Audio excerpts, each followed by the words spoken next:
These are the materials I will be using for today's lesson. You can find a list in the video description. These are the paint colors I will be using. You don't have to have these exact colors, just use something that is close. Also in the video description is a line drawing that you can download to the size you plan on painting. Print the line drawing out, and on the back of a line drawing, I want you to take pencil and put graphite all over the back. Once you've done that for the entire image, I want you to position your line drawing directly on top of your watercolor paper so the graphite is touching. Position it in the center of your paper and tape it in place.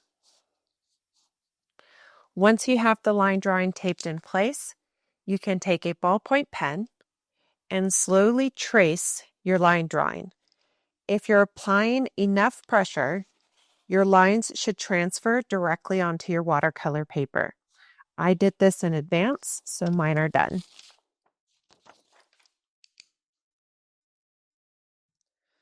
Once you have your line drawing transferred, you can then get masking fluid to highlight or protect these little sparkles that we are going to create in this misty forest.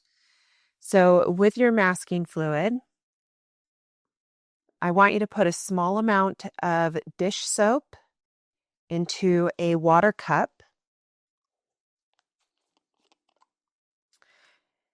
After you've coated your brush with dish soap, I want you to dip into your masking fluid and apply masking fluid in little circles wherever you would like to have a sparkle. Once you're done, allow that masking fluid to dry. Once your masking fluid is dry, you can begin mixing up the colors for your landscape. To begin,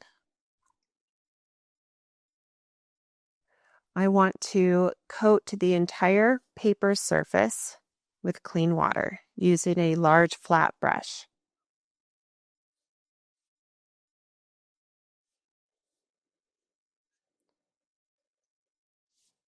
We're going to use a range of different colors for this first application, so I have those already mixed up in advance.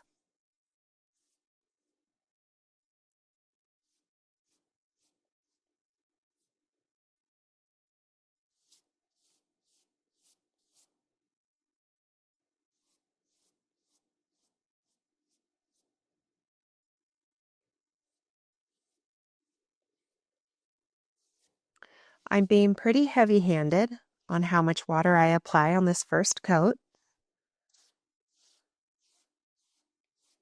Depending on the quality of your paper, it's either going to absorb this water nicely or it may repel some of the water. I personally prefer to work on Arch's cold press paper, but I don't have any more of that at the moment, so I'm working with this.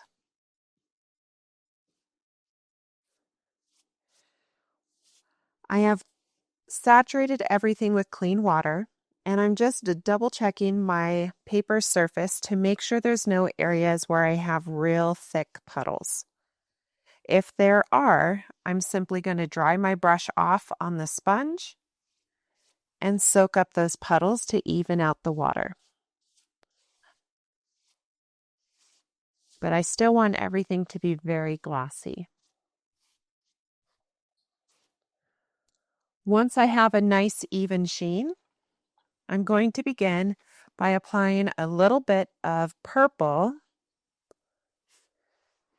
to the bottom of my paper. So this is just going to be on the ground.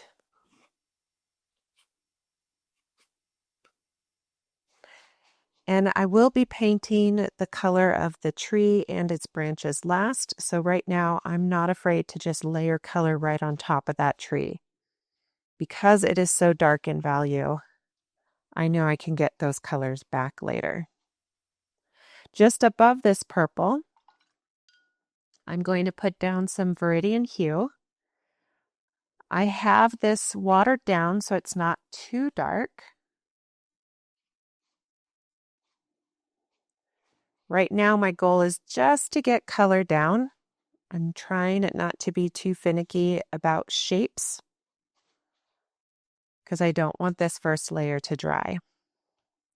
Anytime I rinse my brush, I tap my sponge or paper towel to remove the water from my brush before I go into the next color. This helps ensure that I don't completely dilute the colors that I plan on using. I'm now going in with some ultramarine blue just across the very bottom of the page. If I'd like, I can even layer some purple right on top of this blue, just so it's a similar hue to the rest of the colors. And I'm just going to tap my brush to create some texture at the bottom here, so it kind of gives the illusion of maybe a textured ground with some leaves.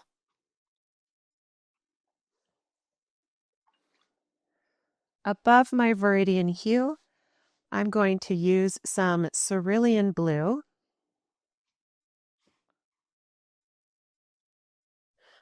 Again, I'm just going all the way across. If the color is not as saturated as you'd like, just get some more pigment on your wet brush and come right back to the wet paper. After my cerulean blue, I'm going to use some ultramarine, which is kind of a darker, more navy blue. But as I move up, I don't want to completely fill everything. I want to start dabbing my color in so I can leave some negative space visible.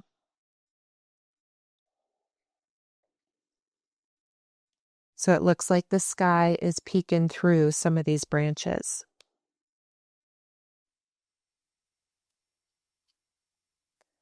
I'm going to bring some of this ultramarine blue down, and I'm just kind of tapping my brush just to create some texture on top of the cerulean blue. I can even bring more cerulean blue in to create that texture right on top of the ultramarine. And before I move on too far, I'm going to just create some splatters across the top here. So to do that, I'm going to fully load my brush with some of that cerulean blue color. And I'm just going to bang my brush down on top of another instrument. And I'm just going to create some splatters here to give the illusion of leaves. I'm going to do this with both colors, the ultramarine as well as the cerulean blue. I am trying to be heavier handed in certain locations and lighter in others. That way it doesn't look all symmetrical. And for fun, I'm going to do the same thing with this Viridian hue.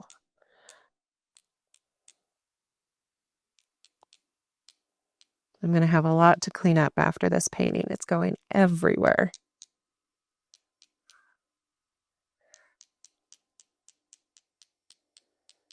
So I'm just trying to create some texture.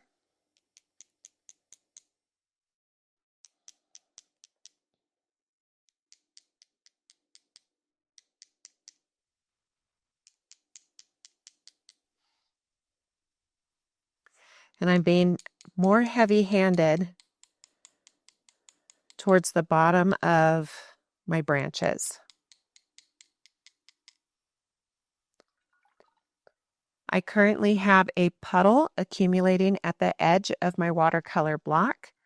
So I'm drying off my brush so it's more absorbent, and I'm just tapping the top surface of those puddles so I can kind of bring them down to a more manageable level. Once I notice my brush is no longer absorbing the paint, I simply dry it again on my sponge or paper towel, and then I return to my block.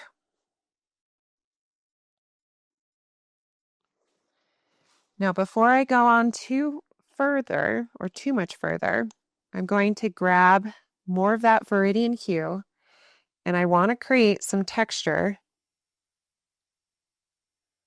across the bottom here on the forest floor.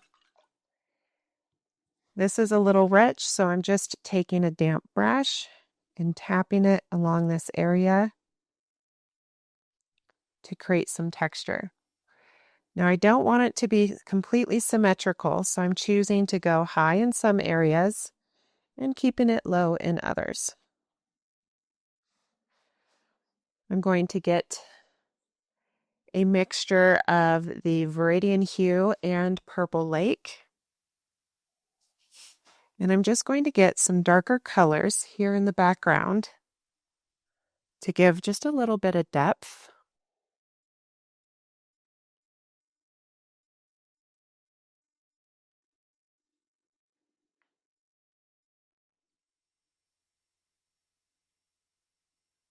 I'm just tapping my brush to create that texture.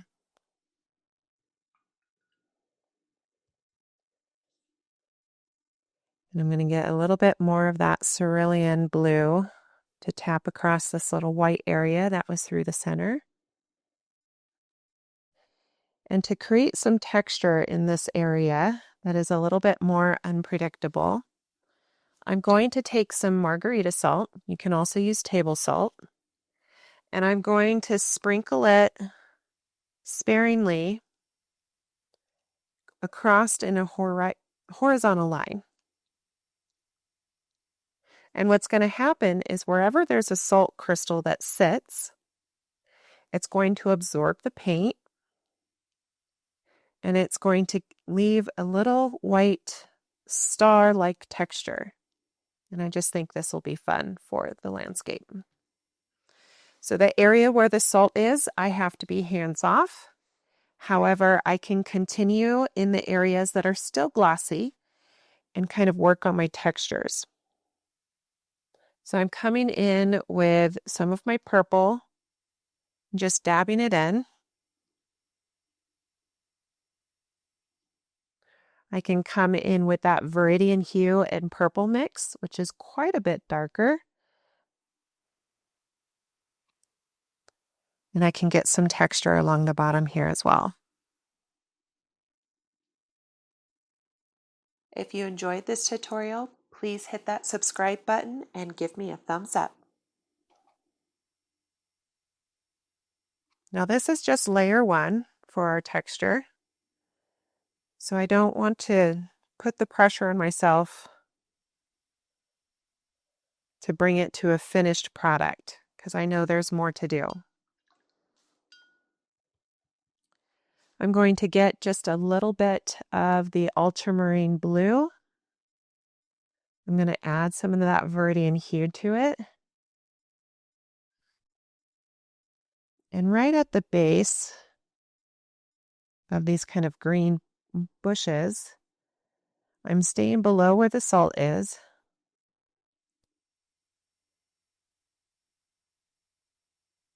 And I'm just trying to get a little bit of darker texture in there. And with this ultramarine and Viridian hue mixture, as long as I still have a gloss towards this area where the tree line is, I can get some texture in here as well.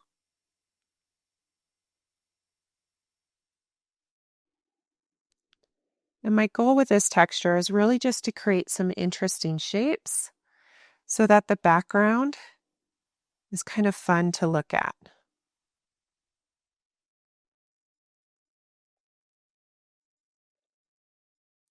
You're probably going to notice that your ultramarine blue is granulating.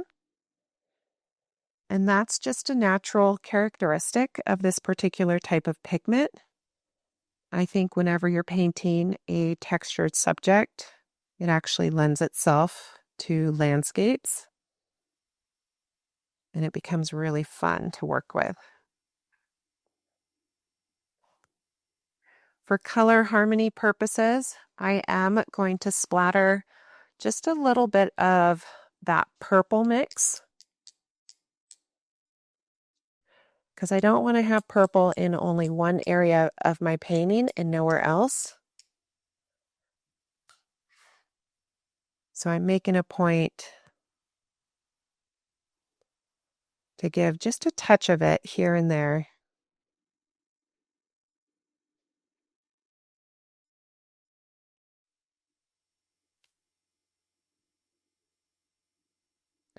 And at this point, if you look closely, you can see the texture that that margarita salt is beginning to leave.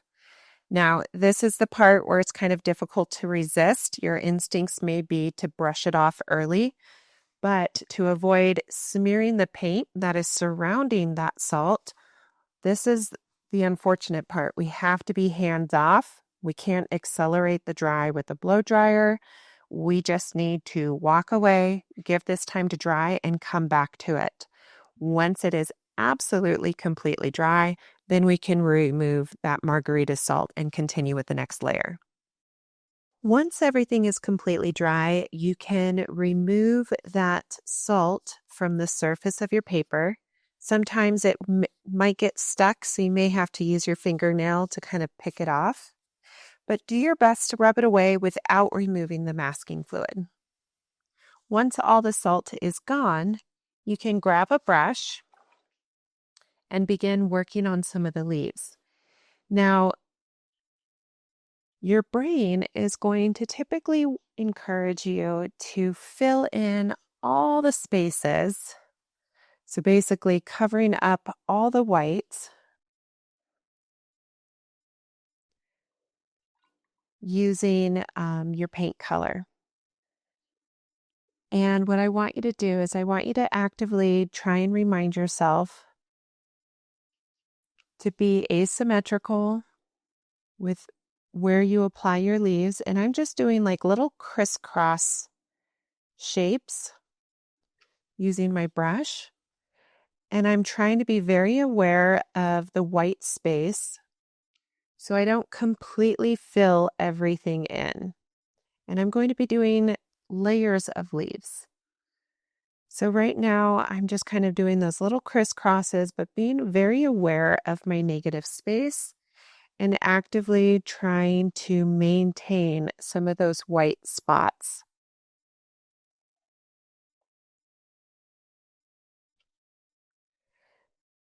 I'm dipping my brush frequently in my paint. This is a really diluted cerulean blue.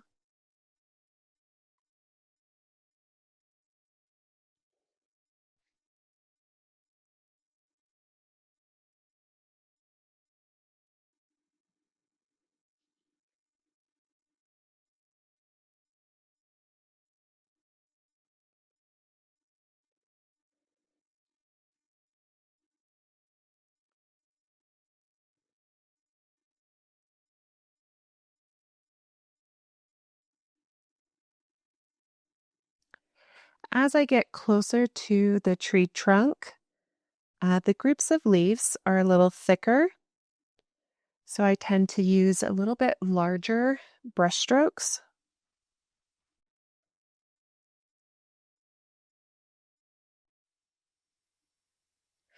I'm okay with my leaves running into each other and coming in contact.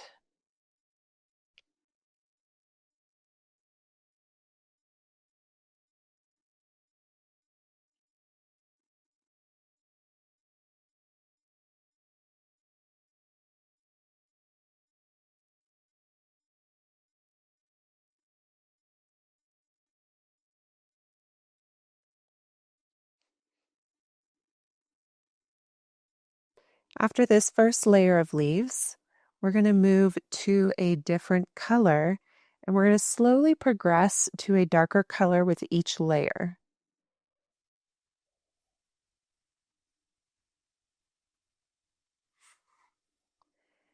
Now I'm going to get some ultramarine blue.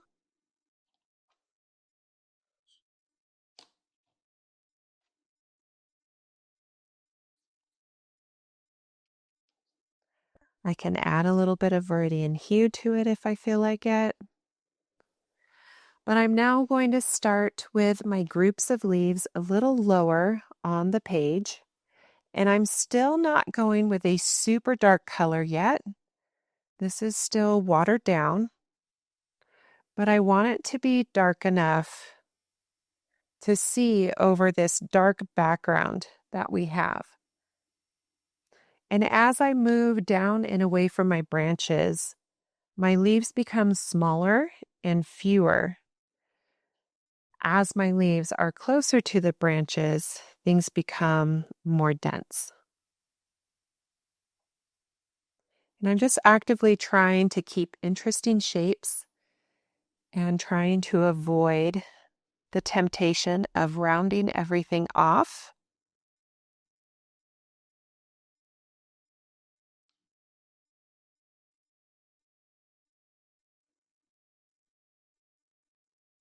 And I'm still actively being aware of my negative space. I'm also trying to vary the shapes. Some are very small, some are a larger grouping.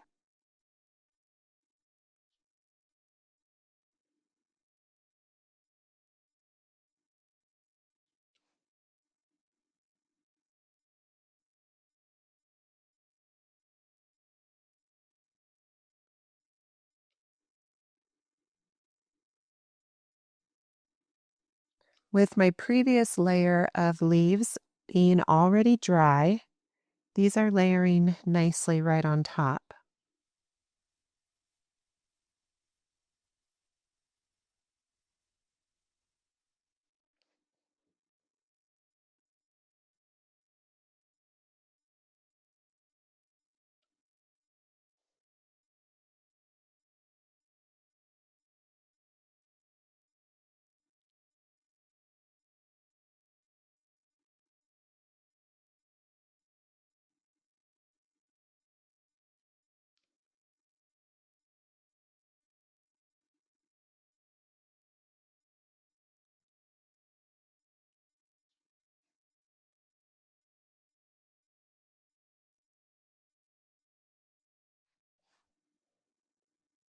And I'm still doing little crisscrosses, trying to keep it loose. I don't want to feel the pressure of painting every individual leaf, because that kind of takes away all the joy.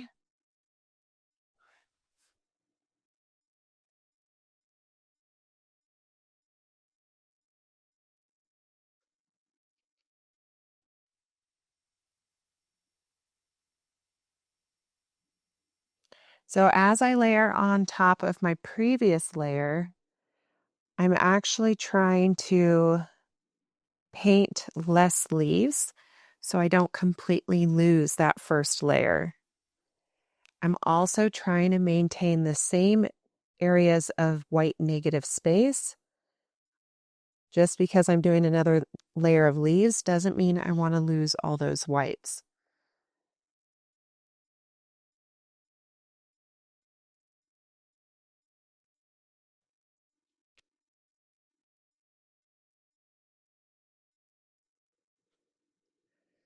I've ran out of paint, so I'm just going to mix up some more.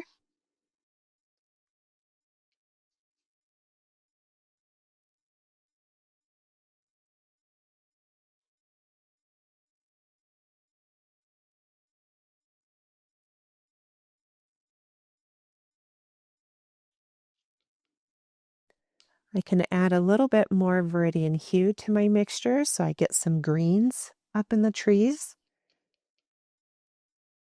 Since this is definitely more of a fantasy-inspired tree, we can kind of take those creative liberties with the colors and just have fun with it.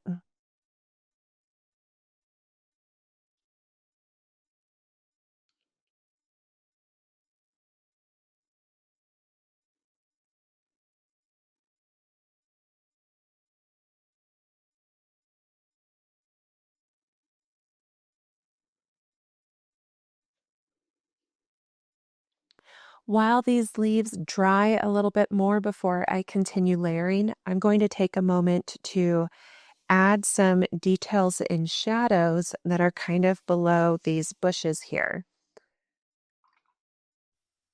So I'm going to get some of that viridian hue mixed up. I'm going to add a little bit of purple to it, so it's a little darker. And I just want to start with some rough horizontal lines.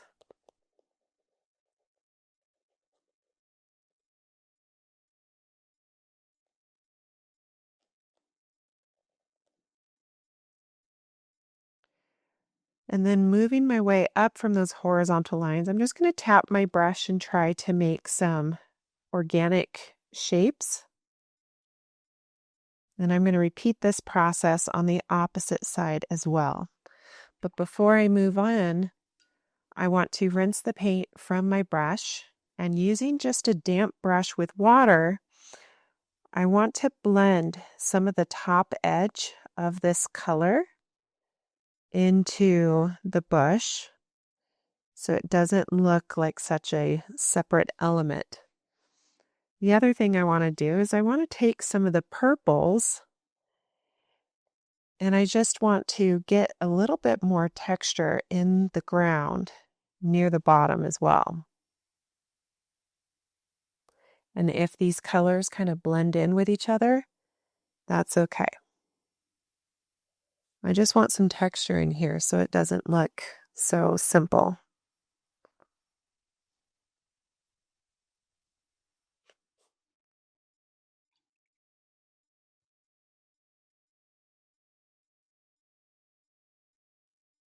And I'm just using a barely damp brush just to kind of push and pull some of the color around.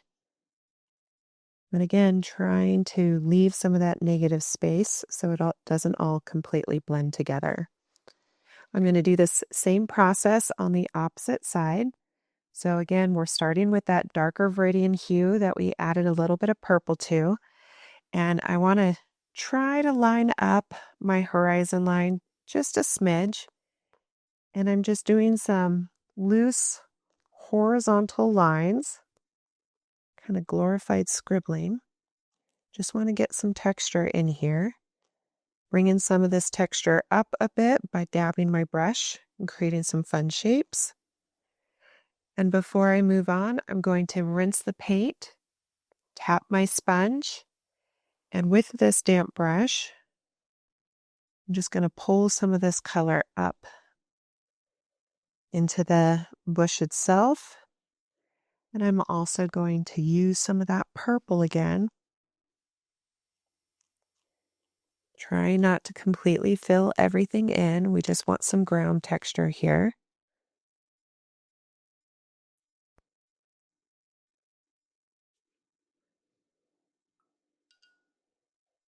And with a damp brush, we can pull and blend some of that ground texture as well if we need to.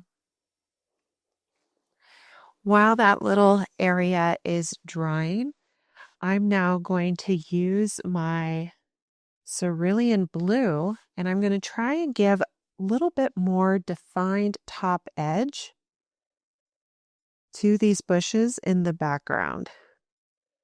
So I'm still kind of focusing on interesting shapes, but I want to darken up the background behind these bushes so they kind of pop forward a little bit more.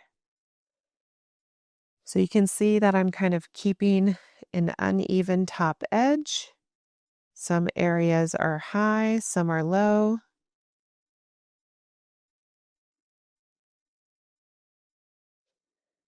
And I'm not going to go too far before I bring some water in and just drag some of this color up towards my trees, just to kind of blend it in. So I've gone only about half the distance. I'm going to rinse the paint from my brush, tap my sponge, and with a damp brush, I'm just taking water to the top edge of this area of paint while it's wet. And I'm creating a fade so that color kind of naturally blends with the surrounding area.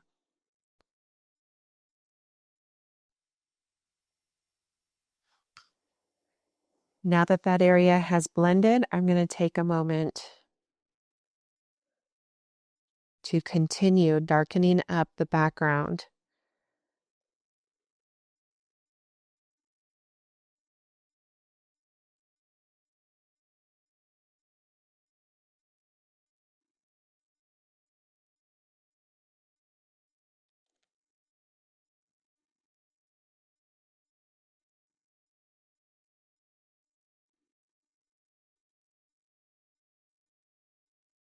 Once I have that color down, darkening up that background, and I'm happy with the shape, again, I'm going to rinse my brush, tap my sponge, just with that damp brush.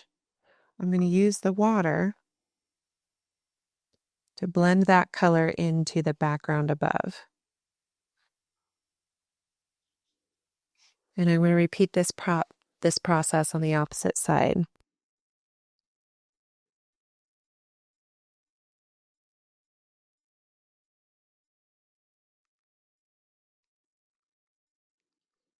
And sometimes the salt will actually leave you with an inspiring shape, and you can just kind of follow that if you like.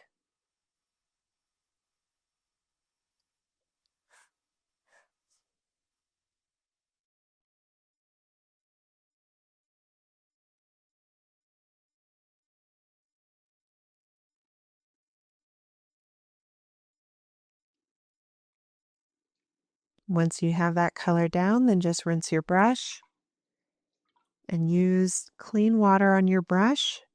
Go to just the very top edge of that painted area and just put down some clean water so that color has a way to kind of soften and blend upwards.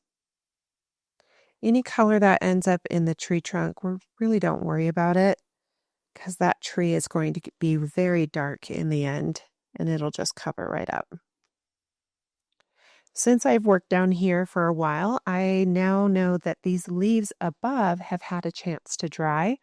So I can continue to kind of push those values and get a little bit more depth. So I'm going to use some ultramarine. I'm going to add a little bit of that Payne's gray though, so it's more of this dark denim blue. And being aware of my negative space still, my goal is not to cover up my previous layers. With each layer, I'm usually doing less and less. I just want to add a little bit of depth.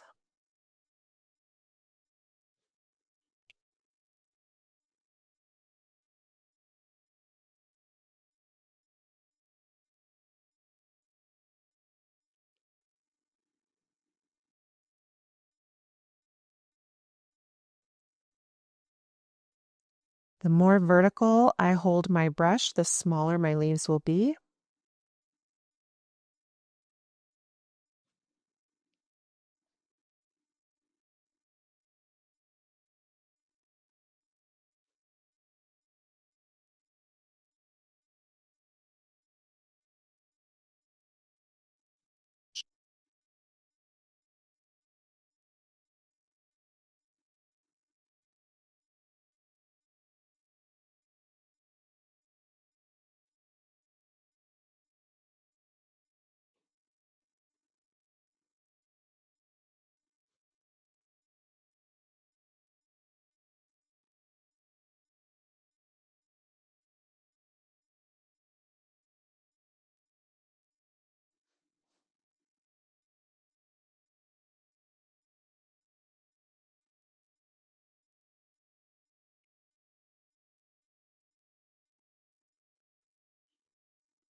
Continuing with this denim blue,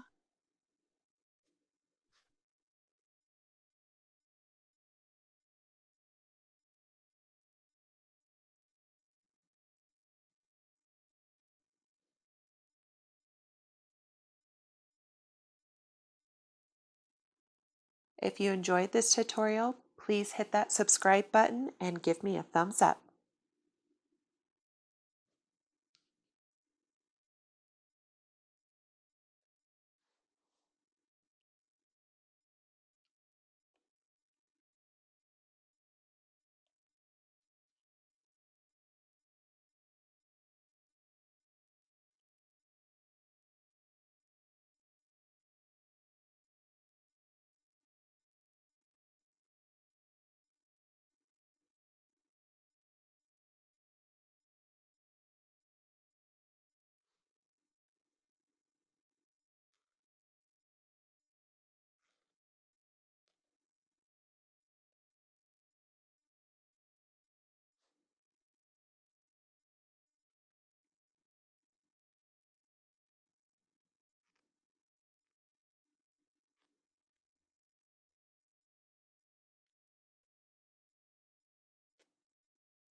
All right, while those leaves are drying, I'm going to return to the ground floor just to add some more color.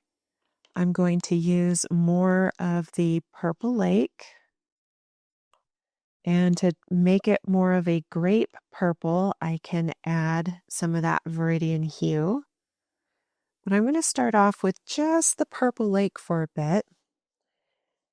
And I want this color to be lighter when it's closer to the horizon line. So it's pretty watered down right now.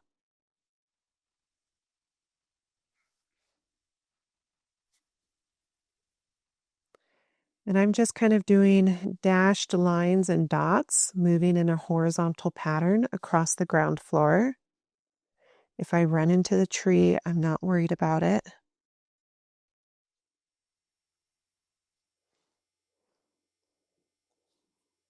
And repeat the process on the opposite side.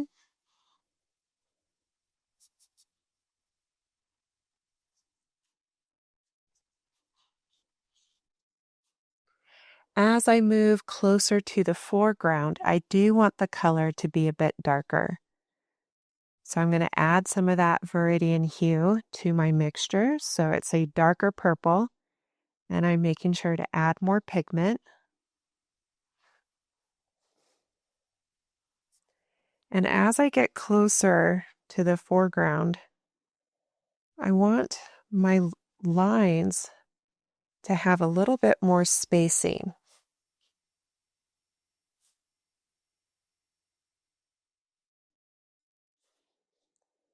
So I'm embracing that negative space, trying not to be too heavy.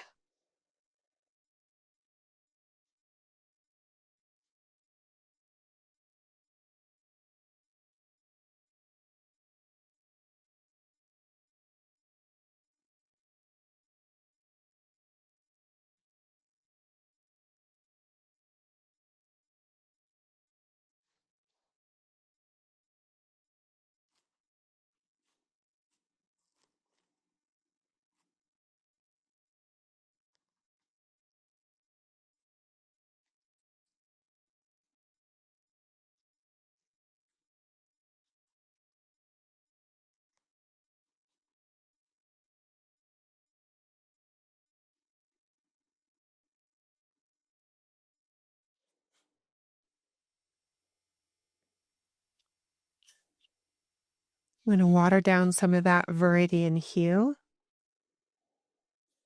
And now I'm just going to be kind of tapping my brush in a similar way to what I did with the leaves up in the tree. This is a really watered down viridian hue. And I want to just kind of give a little bit more texture to this ground floor here.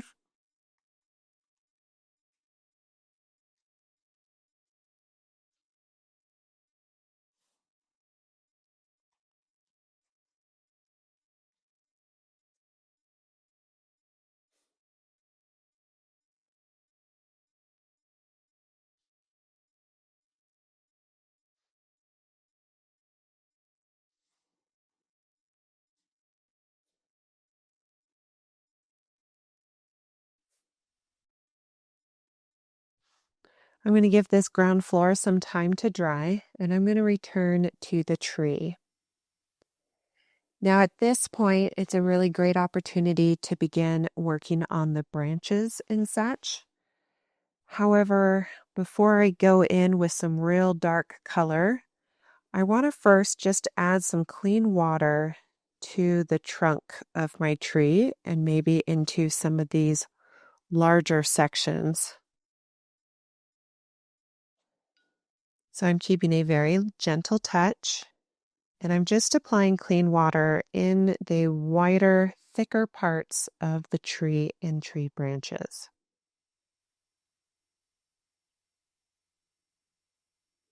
And the reason I'm adding this water is it will allow me to kind of get this first coverage of color with less effort, and it'll help kind of take away some of the texture that may have occurred if I painted wet on dry.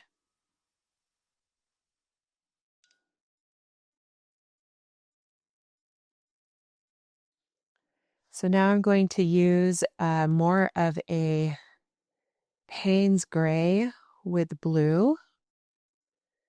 So it's going to be more of that denim blue again.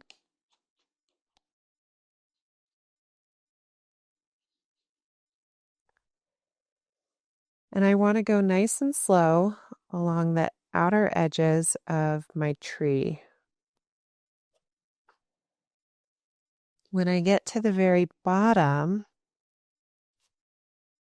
I do want to be careful because there may be areas of that ground floor that are still damp. And I don't want my color to end up bleeding into an area where I didn't want it initially. So I'm trying to be watching that sheen of my paper.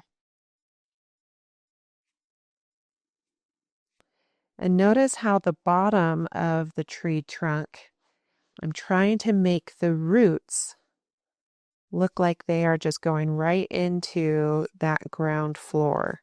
So it's very uneven. Kind of looks like there's multiple legs to it.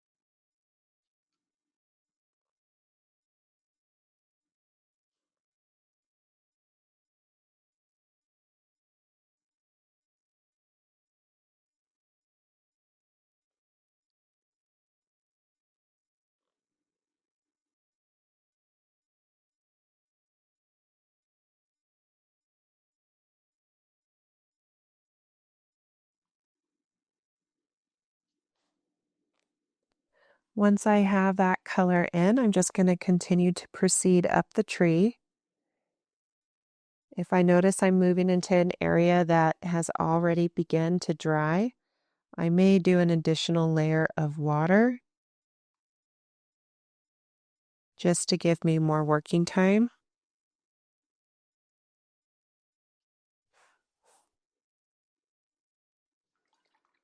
So as I move up this tree, I'm noticing that this large branch that is to the left has already begun to dry. So I'm just adding a little bit of water in there.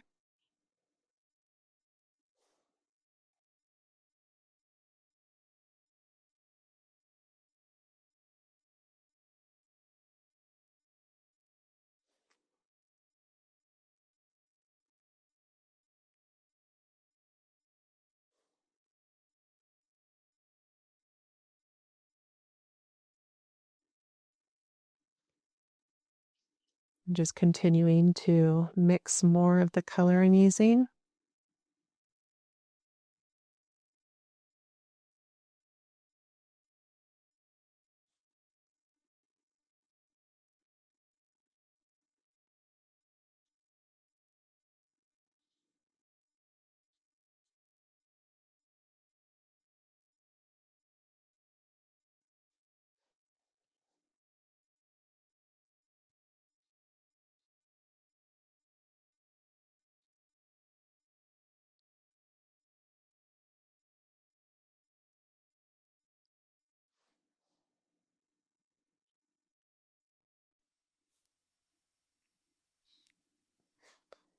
I'm continuing to paint these branches. In the beginning, they are going to look like they're all kind of coming out of the tree at the same place. I'm not so much worried about that just yet. Right now, I just want to get some color in there.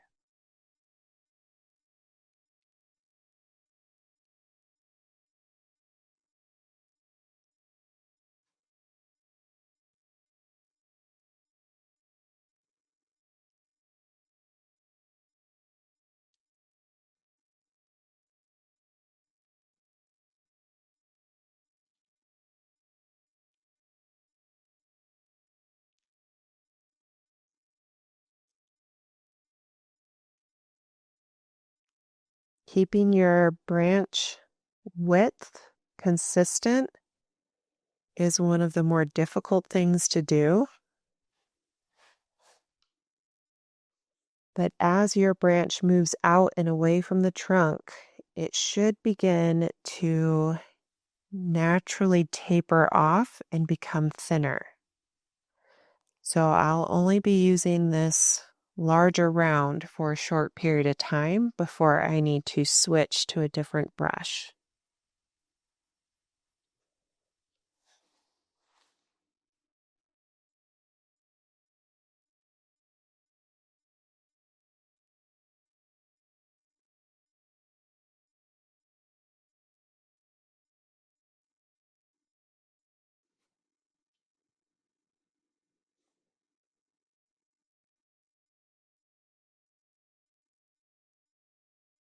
Allowing your hand to kind of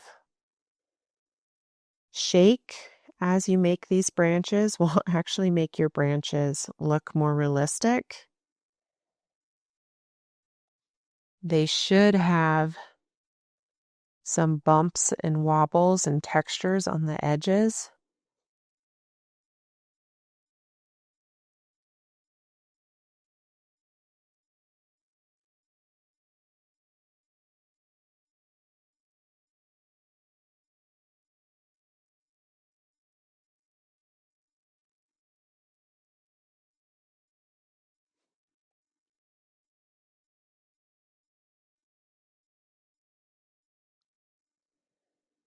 I'm just trying to stay focused on these larger branches before I switch brushes.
If you enjoyed this tutorial, please hit that subscribe button and give me a thumbs up.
All right, so that is just our first layer on the larger branches. And I'm just going to let this dry for now. And I'm going to return to the ground floor here.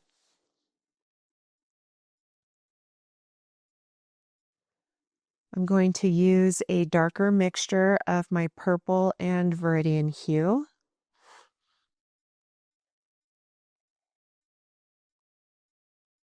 And I'm going to slow down now and do some smaller marks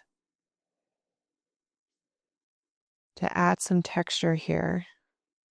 So it may look like fallen leaves.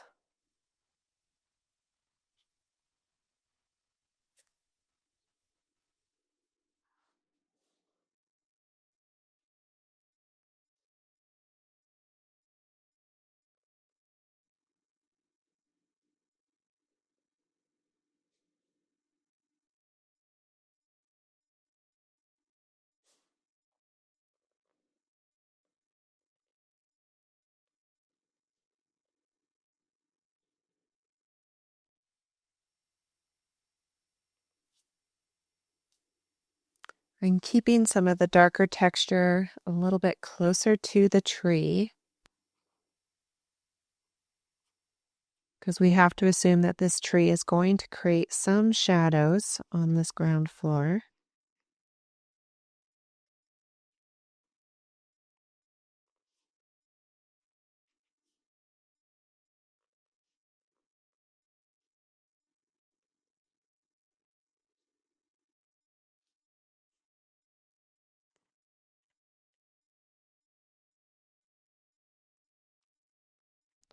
I'm really excited about creating the little sparkles because I have a cool technique to show you using a Mr. Clean magic eraser and a stencil. But we have to get these previous layers down first.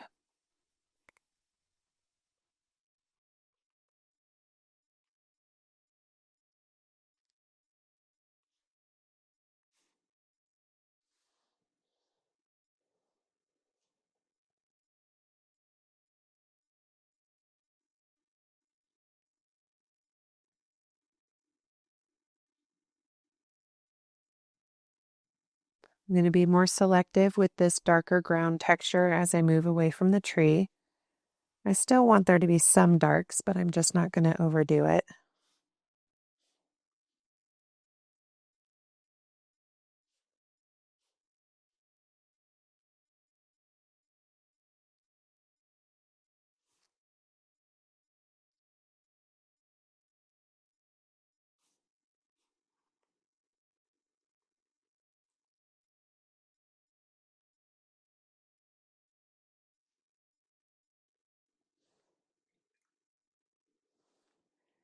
I'm going to use some of that Viridian hue with some ultramarine blue mixed in. And I just want to add a little bit more texture to these bushes here. So I'm going to lay down some color, just creating some darks. And I don't want to go too far because I do want to do some blending. So I've added those darks and I'm now going to rinse the paint out of my brush. And with a damp brush, I'm just going to pull the edges of some of this texture so it looks a little bit more blended in with the surrounding.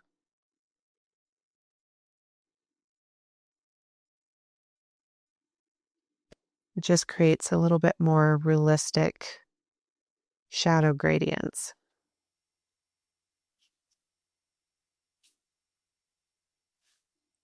I'm going to continue adding some of this texture.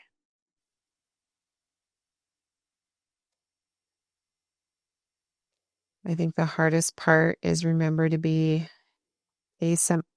asymmetrical.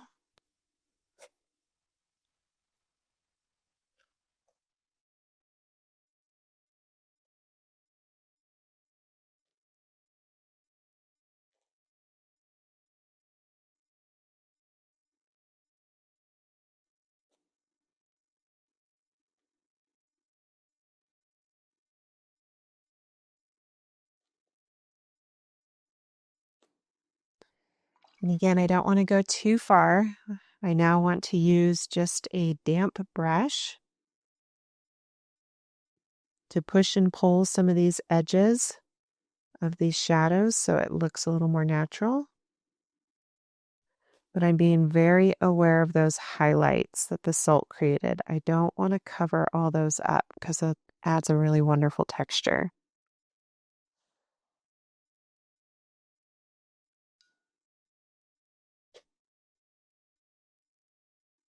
And I'm really just making this texture up.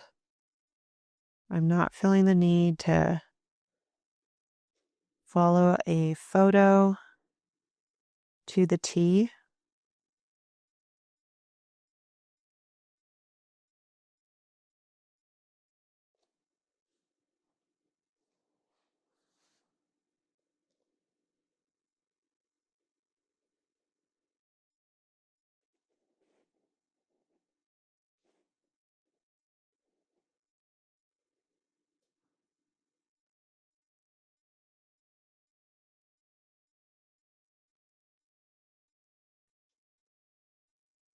As the bush gets closer to the ground floor, my textures become a little thicker.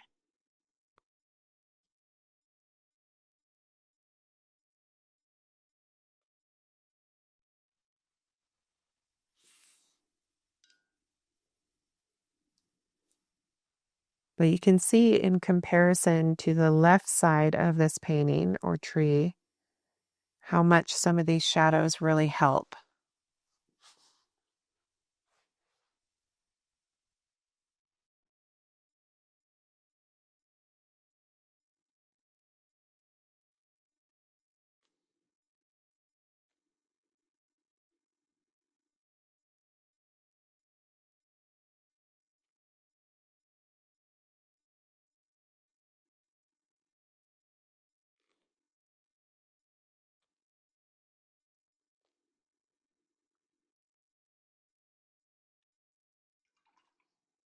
Once I have my shadows down, I'm rinsing my brush and just using a damp brush to kind of push and pull some of these shadows to blend with the bush.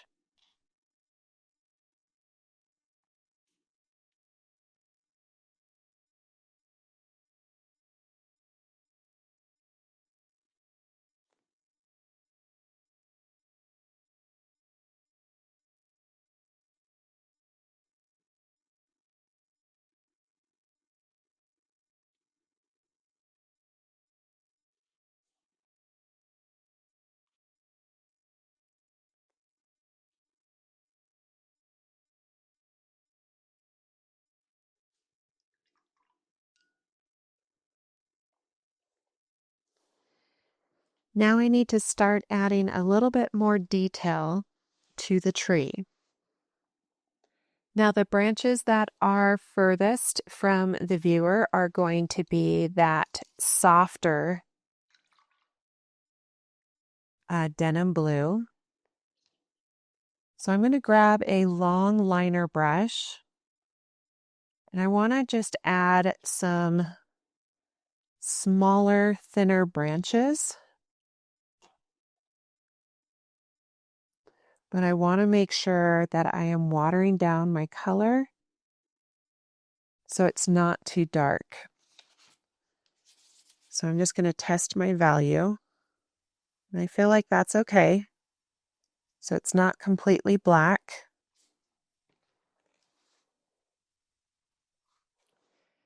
And what I'm going to do now is I'm going to find some of those thinner branches and I'm going to trace them or make them up, whichever you prefer, with my liner brush.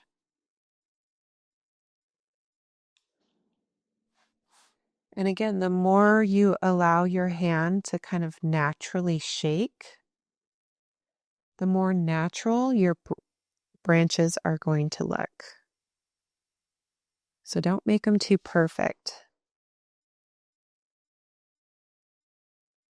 The other thing I want to encourage you to consider is be willing to let your branches overlap with one another. That's going to make it look more three-dimensional.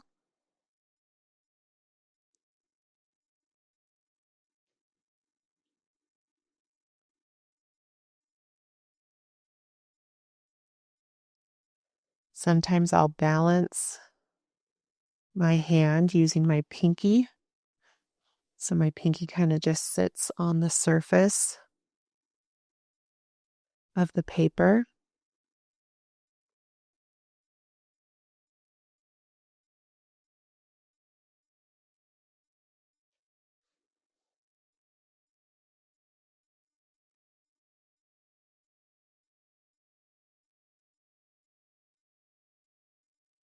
Because of all the dark colors, I've lost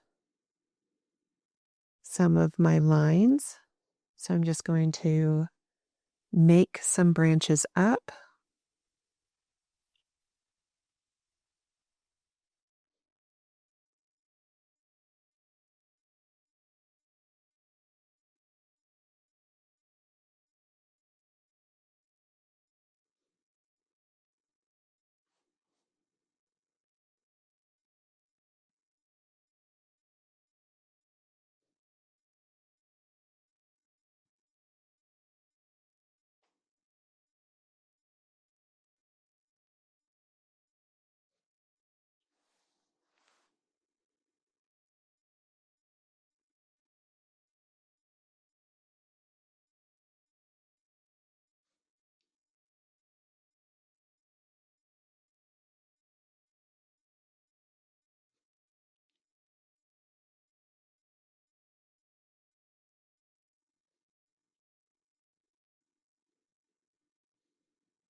All right, now that we have some branches in, we can actually start adding definition in the tree limbs themselves to identify which branches are forward and which branches are behind. So I need to get a smaller brush,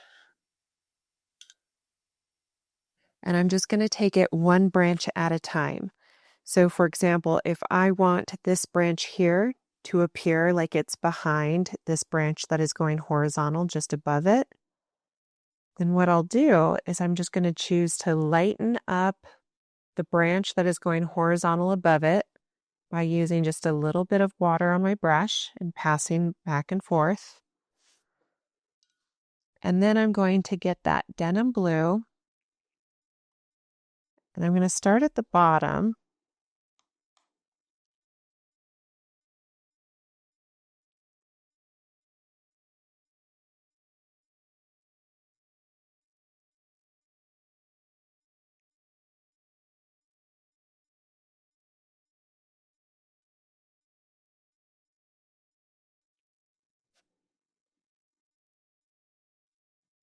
And I'm just basically painting another layer onto this branch. I'm also giving a little bit more thickness to the small limbs that are coming off this branch. I want them to be slightly thicker where they connect.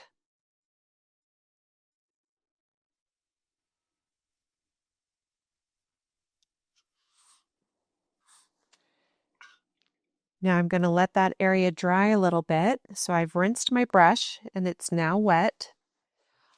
I need to come up to this area of the tree and decide which branch is in front. I would like there to be a branch that kind of crosses over here. So this branch on the far right at the top is the one that's going to be in the front. So I'm using just a damp brush.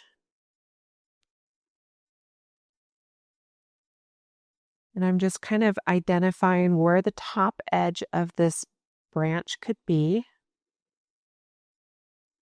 And I'm just dragging my brush back and forth to just very lightly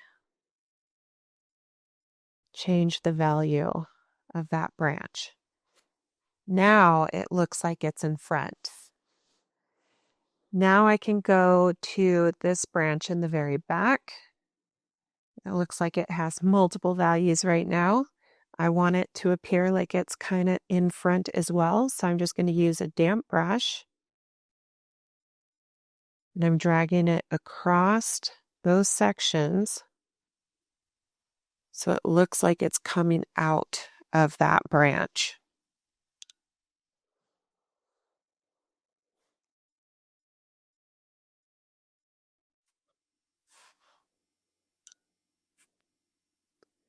I need to come over to this area here where the limbs kind of cross over each other. And I want this limb here to look like it's in front. So I'm taking a damp brush and just moving it back and forth right over this area. And if there's any leaf texture, because I have a damp brush, it's just lifting that leaf texture. And it's allowing me to kind of bring this branch forward.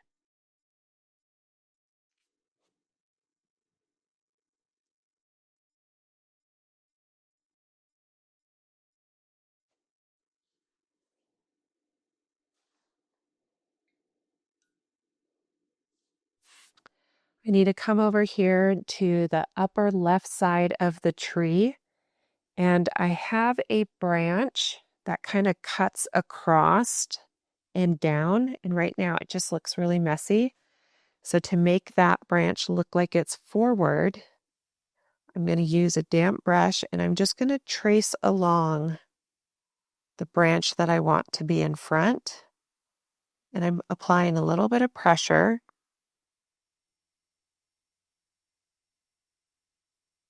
So I can kind of even out that color.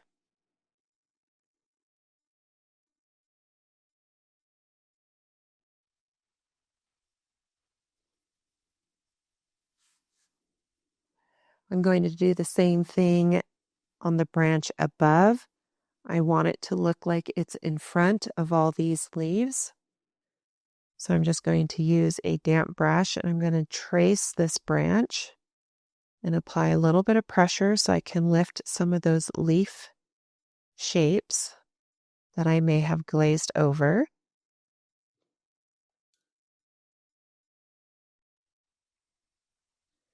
The next branch I want in front is this larger branch on the bottom.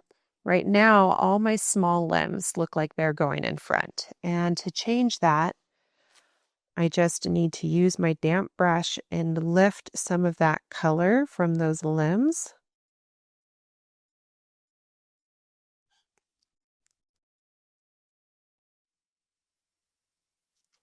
So they get pushed to the back and this larger branch gets pushed forward. So sometimes if there's a limb crossing over, I just use a little bit more pressure with my water. And I just move my brush back and forth within the shape of my branch.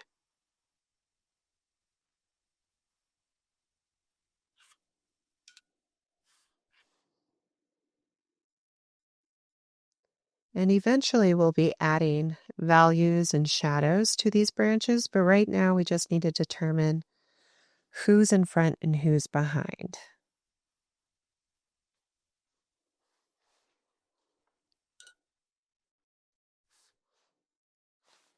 I have a really large branch coming out of the middle of my tree that kind of curves left. That's another one that I want to be in front.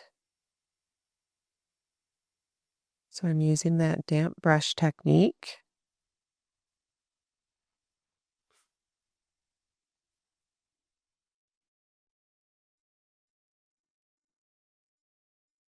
And to make it look like it's coming out of this tree trunk, I need to kind of lift some of the trunk color so it looks like that branch is coming right out.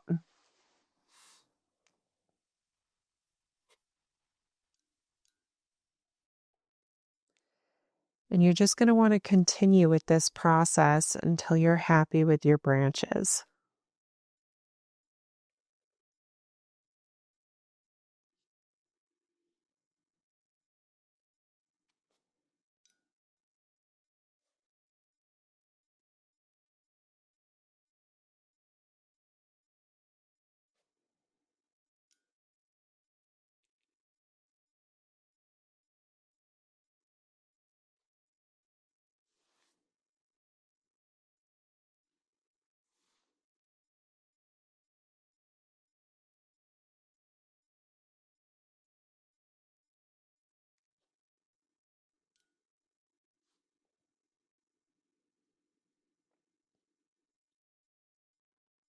If you enjoyed this tutorial, please hit that subscribe button and give me a thumbs up.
All right, once you've kind of added that definition, you're then going to grab a darker version of your Payne's Gray.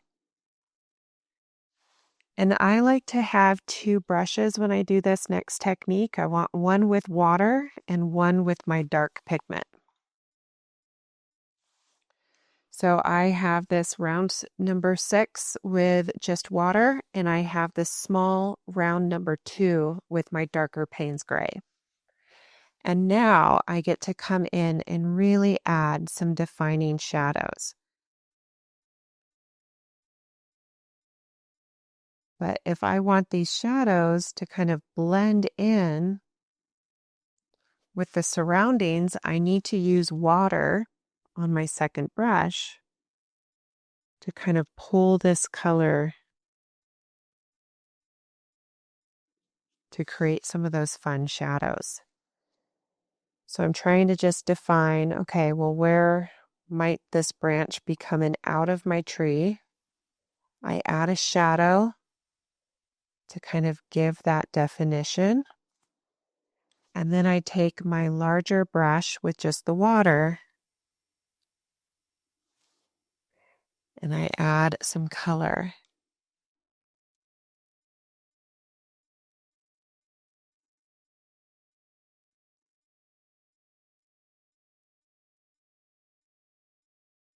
And this is kind of a whimsy tree, so it doesn't have to be perfect.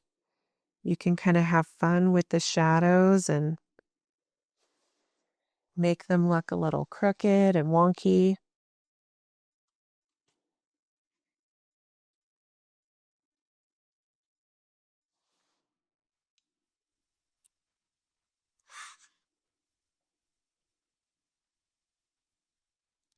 Sometimes I may want a defining shadow at the bottom of a branch. So for example, I can come into this forward branch here and I can embrace a shaky hand and give some texture to this branch. And then I can use my damp brush and drag it along the top of that shadow so it kind of blends with the rest of that branch.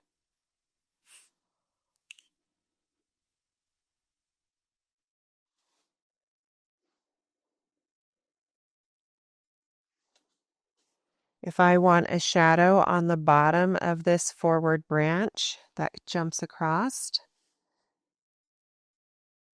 again, I'm just kind of embracing having a shaky hand. And I'm coming in with a darker Payne's gray.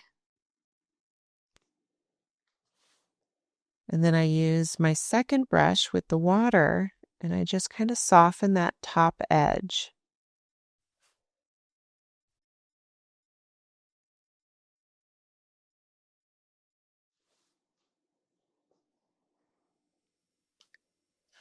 I can do the same thing back here. We have a forward branch.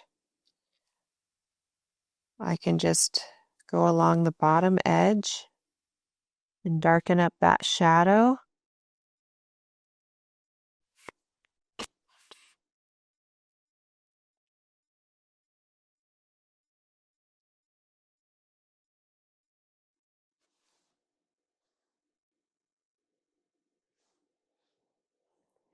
Now, just behind this branch, in order to give it more definition, I'm going to darken up the branches that are behind.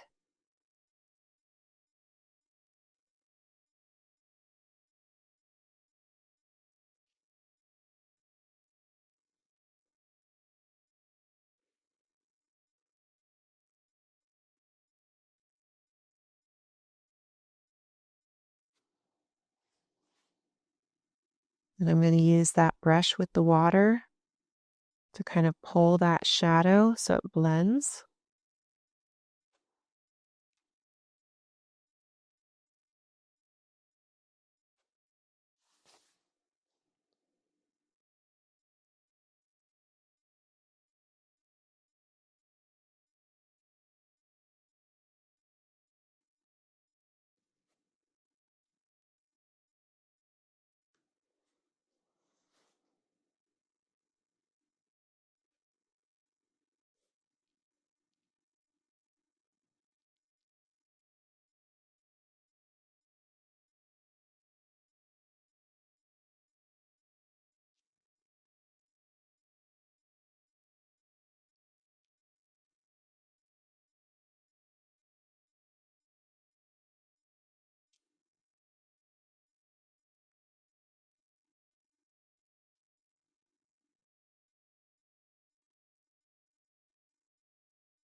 So I'm just continuing with the dark Payne's gray,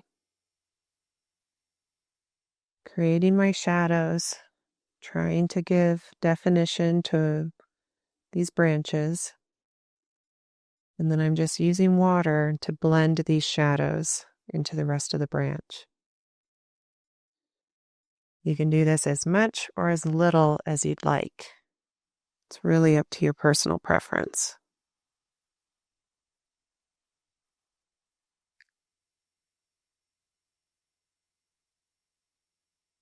But when you're blending this shadow, it's kind of a forgiving subject because texture simply lends itself to the texture of bark. So don't feel like you need it to be perfect.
Once you have most of your branches defined, then we just have to bring our shadows more into the trunk of the tree.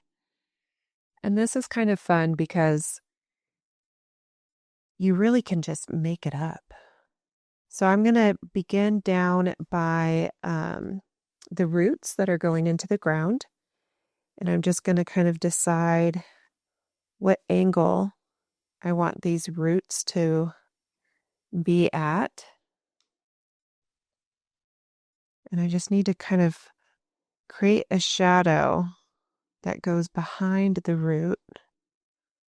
So it looks like there's multiple layers.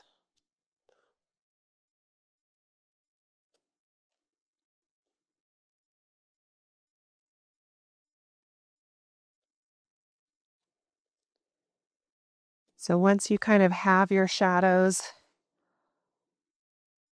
lined in,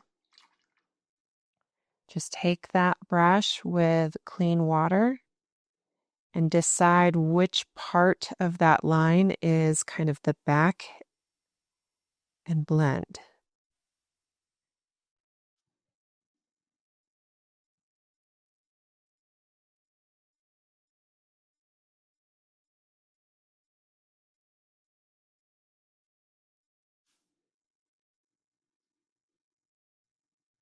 And even all this blending doesn't have to be perfect because, again, that just lends itself to the texture of the tree trunk. So just embrace the rough edges and try not to feel the need to smooth it out and make it too perfect.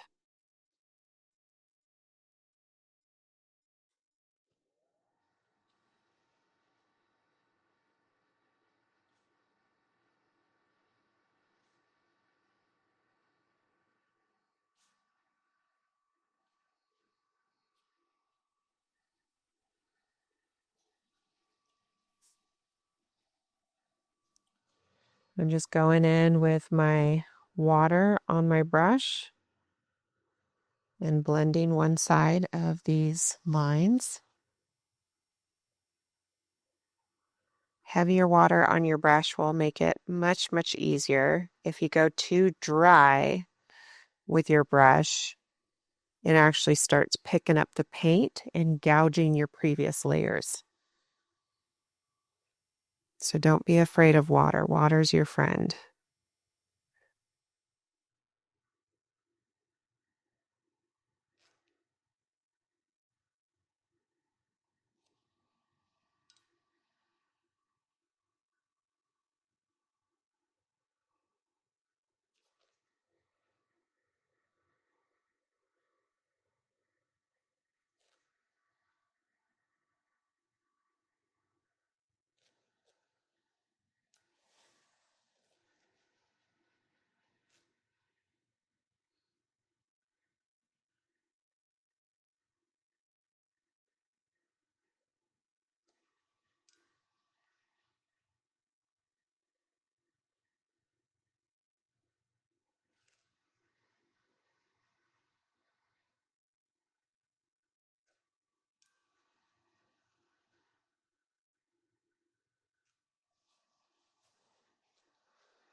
I can do the same thing along the edges of the tree. I can just darken them up so I can give more contour to the tree trunk.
Embrace that texture.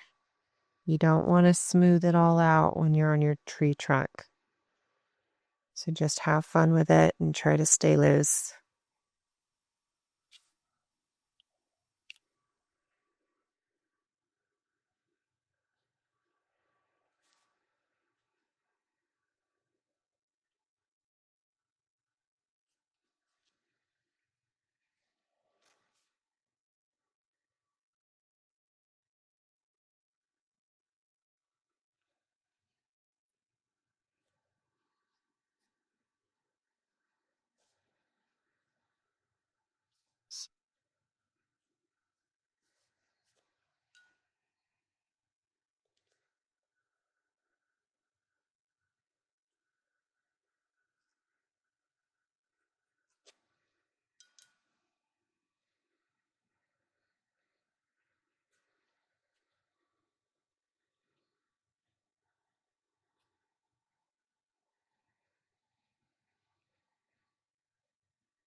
Once you're happy with the texture on your tree trunk, you're going to let that dry completely, and then we will begin working on these sparkles.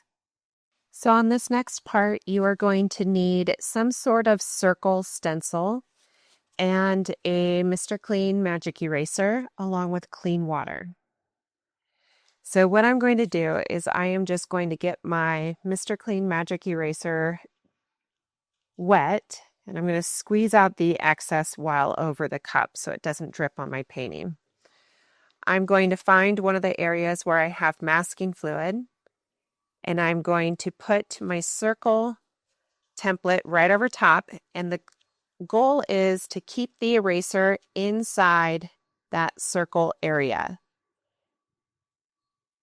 And the Mr. Clean magic eraser is going to lift up paint in that area.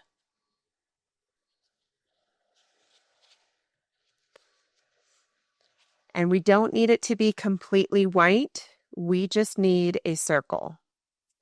And we're going to repeat this process on all of them. Right now it looks really funky, but I promise it'll look really cool in the end.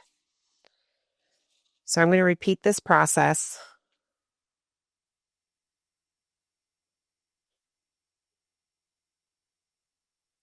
And sometimes just tapping The circle with your Mr. Clean Magic Eraser is enough to lift the paint.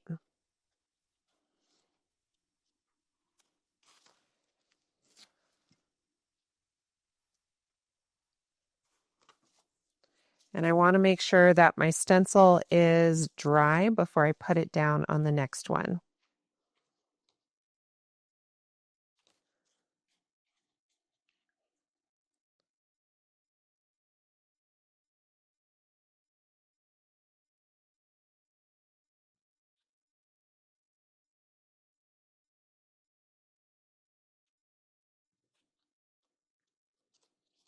Gonna use my paper towel, make sure it's dry before I go to the next.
If you enjoyed this tutorial, please hit that subscribe button and give me a thumbs up.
I just have dry paper towels nearby for me to just keep an eye out and make sure there's no water just sitting on my paper.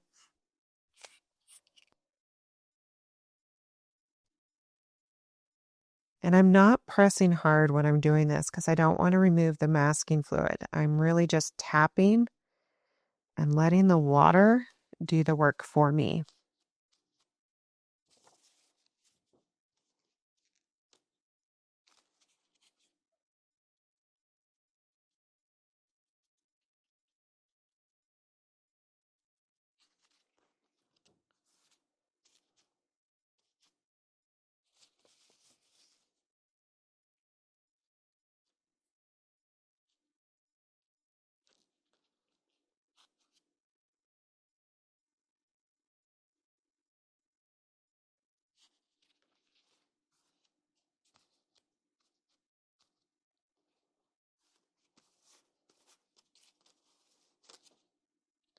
If you have too much water on your Mr. Clean Magic Eraser, you'll create a puddle that goes underneath your stencil.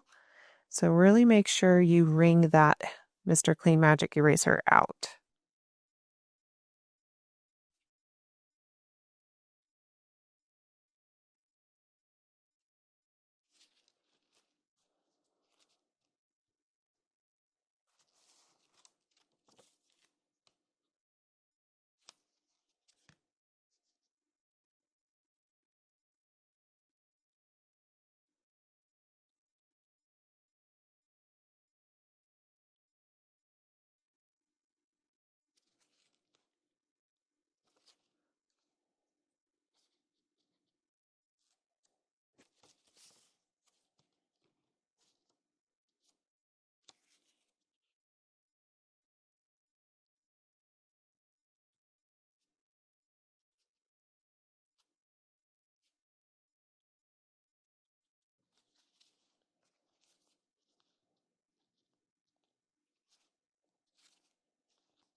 And depending on the type of masking fluid you're using, you may find that your masking fluid is kind of camouflaged in with your paint colors. So you may have to just run your hand across your painting to see if there's any masking fluid that you may have missed.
So I'm just taking my hand across my paper, seeing if there's any that I missed, because it's really easy to miss them.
All right, take your hand across your painting. Make sure you haven't missed any.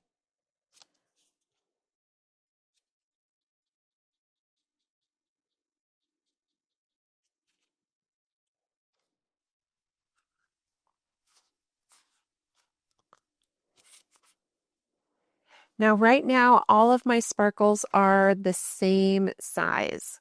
So I'm going to make the personal choice to make a couple of them just slightly larger. So I need to find my other stencil for that.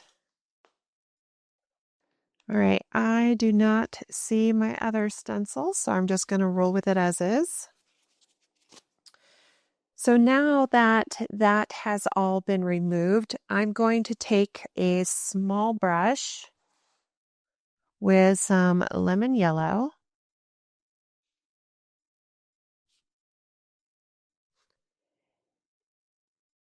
And I am going to paint these little circles that I just lifted with my yellow. And I have not removed my masking fluid yet.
Reminds me of little fireflies.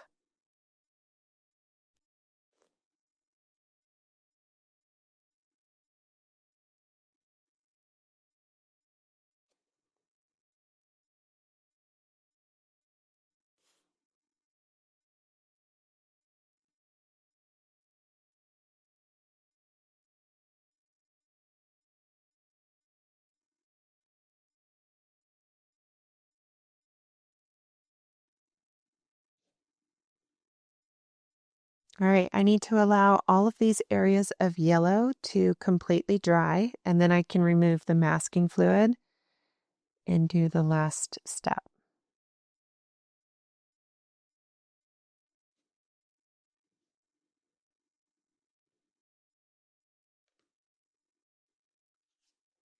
I found my other circle stencil, so I did enlarge a few of these little sparkles. I've since painted them yellow and dried them. So now I can come in here with my hand and just remove the masking fluid that is at the center of each of these.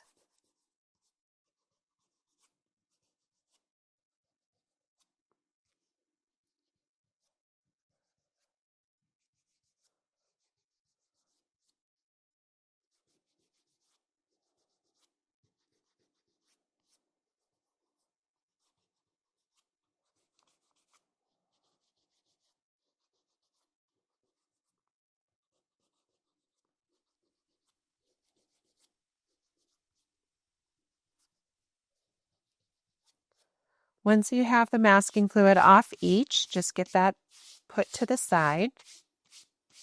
And you're going to want to get yourself a number 2 or a number 1 brush along with some opaque white paint. I like to use this brand, and I'm going to use a number 2 small brush. And I'm just taking this wet brush right into the paint. And I want to make sure my brush isn't overloaded, so I'm wiping off the excess. And now I just want to come in to some of these sparkles, and with really light pressure, I want to just draw some lines coming out from center so it looks like they're glistening. And it really helps to hold your brush as vertical as possible and to keep your pressure as light as possible. So think about barely bending the bristles of your brush.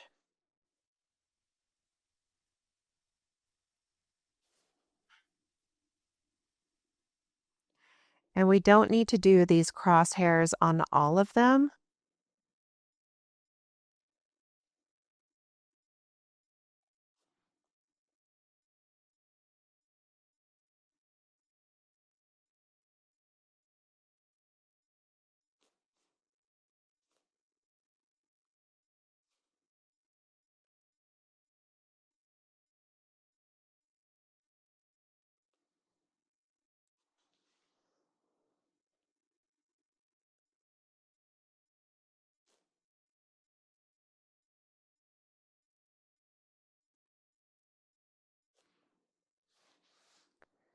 But you can see what this little detail does.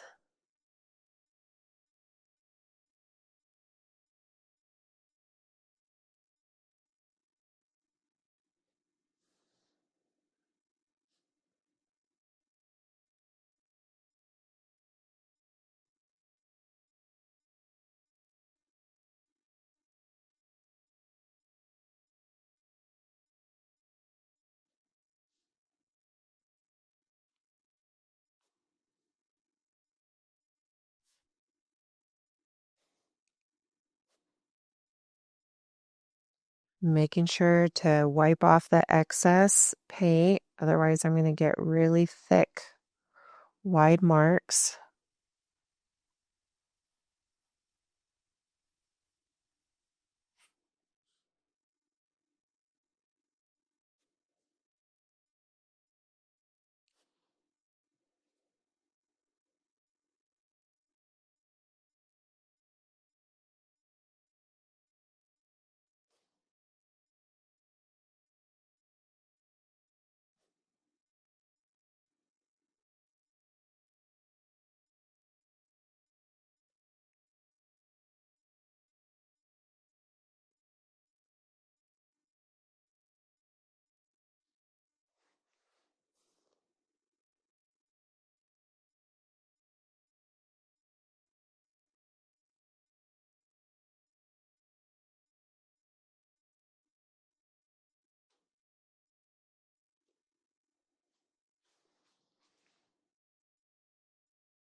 And there you have it. So you can obviously continue working on this tree and bring all the details to a different level, but I think you get the gist of it. And I really hope you enjoyed this tutorial. If you liked this tutorial, please consider subscribing and giving it a thumbs up.